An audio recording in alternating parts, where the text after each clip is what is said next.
안녕하세요, 키노리입니다. 한국의 F4 메이커와 가장 흡사한 회사가 있습니다. 그 회사가 바로 앱코 콕스인데요. 한동안 제가 콕스 앱코 제품을 정말 많이 리뷰하면서 느낀 점이 신제품이 어마어마하게 출시가 되는 회사라는 점입니다. 대표적으로 F4 메이커라는 회사도 신제품을 어마어마하게 출시하거든요. 이번에도 콕스 새로운 신제품 키보드 CQK81 75% 배열 기계식 키보드가 출시되었습니다. 요즘 다시 슬슬 키보드 시장이 다시 또 시동을 거는 듯한 느낌이 드는데요. 빠르게 구성품부터 살펴보겠습니다. 구성품은 매뉴얼, USB-C 타입 케이블, 추가 포인트 키캡, 그리고 콕스 CQK81 키보드입니다. 근데 여기서 좀 다른 부분은 콕스 공식 스토어에서는 한글 각인 키캡이 적용이 되어 있는데 제가 받은 제품은 영각만 적용이 되어 있거든요.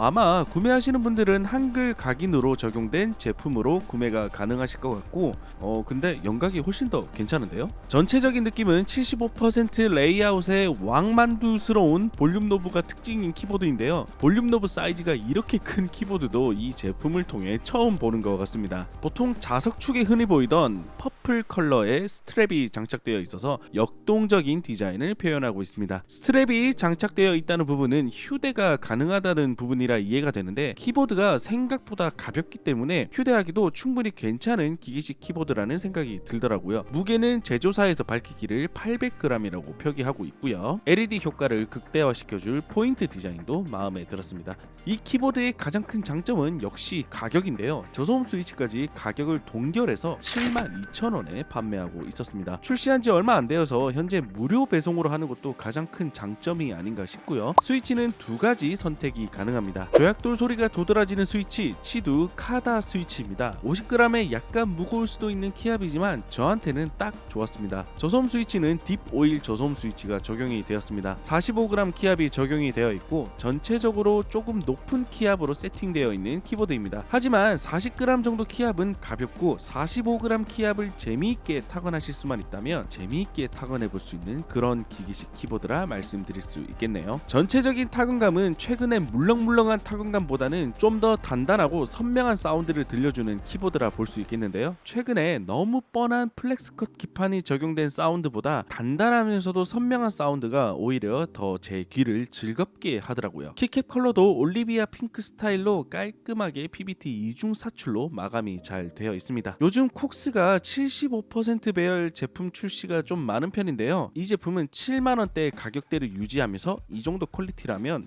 대중적으로 접근하기 참 좋은 키보드라 조금만 많은 유저분들의 입소문을 탄다면 충분히 괜찮은 키보드라는 생각이 들었습니다. 3모드 유무선 블루투스까지 다 지원되니까요. 편의성 면에서 이제는 당연히 갖추고 있어야 되는 부분이죠. 2단 높이 조절도 세팅이 가능하고요. USB는 2단 높이 조절하는 곳에 숨어 있습니다. 최근에 제가 만나본 콕스 모델은 RGB 퍼포먼스가 조금 약하지 않았나 싶었는데 이제는 이것마저도 점점 좋아지고 있는 모습이었습니다. 항상 제가 앱코 콕스 리뷰하면 하나씩은 꼭 아쉬운 점이 나타나고는 하는데 최근에 리뷰한 CF75부터 CQK81 모델 기점으로 확실히 좋아지고 있네요. 스테빌은 보강용 체리 스테빌라이저가 적용이 되어 있는데요. 윤활 처리도 듬뿍 잘 도포되어 있고 가끔 너무 많은 양이 도포되어 있는 게 아닌가라는 생각이 들기는 하지만 기성품 키보드에서는 내구성도 중요하다 보니까요. 기성품 키보드에서는 윤활이 듬뿍 도포되어 있는 게 저는 차라리 좀 낫다고 생각하거든요. 기계식 키보드 입문하시는 분들은 분해에 대한 거부감이 있으시기 때문에 기성품에서는 오히려 이런 방향성이 더 맞지 않나 생각이 듭니다. 자, 그럼 두 가지 스위치 타건 사운드 들려드릴게요.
두 스위치 상당히 매력적이라 취향 따라 선택하면 좋은 키보드인데요. 내부도 역시 살펴봐야겠죠. 제가 늘 말씀드리지만 굳이 내부를 분해하실 필요 없고요. 분해하시면 제품 보증이 안 되는 경우도 많으니까 영상으로만 참고해 주시면 되겠습니다. 내부는 콕스에서 최근에 자주 보이던 실리콘 가스켓이 적용이 되어 있었고, 가격 생각하면 내부 부품이나 흡음재 마감이 무난하게 잘 되어 있는 모습입니다. 기판은 플렉스컷이 아닌 논플렉스 컷인데요. 물렁물렁하지 않고 단단하면서도 손끝에 느껴지는 꽉 찬 타건감을 느껴볼 수 있는 PCB 기판이기도 합니다. 이 정도 가격대에 충분히 납득되는 퀄리티와 마감을 보여주었습니다. 사실 배열에 대한 호불호만 없으시다면 75% 배열 입문용으로 참 좋은 키보드라는 생각이 들었습니다. 간단한 게이밍용 혹은 약 800g 무게로 휴대하기도 좋고 스위치도 취향별로 선택이 가능하니까요. 이 제품 기점으로 타 업체에서는 플라스틱 키보드 판매 가격을 책정하기 참 까다로울 것 같다는 생각이 드는 제품이었습니다. 제가 리뷰 초반에 한국의 에포메이커 같다라는 말씀을 드렸잖아요. 콕스와 에코가 그 시작점이 되는 것 같은 기분이 드는 오늘 리뷰였습니다. 오늘 영상은 여기까지고요. 콕스에서 또 감사하게도 CQK81 키보드 한 대 증정해 주셨습니다. 구독자 이벤트로 진행할 거니까요. 많이 참여해 주시면 감사드리겠습니다. 오늘 영상은 여기까지고요. 키노리 채널 구독해 주시면 다양한 키보드 관련 정보와 더불어 마우스 등 빠르게 영상으로 만나보실 수 있습니다. 구독해 주시면 다음 영상에서도 만나 뵙겠습니다. 이상 키노리였습니다. 감사합니다.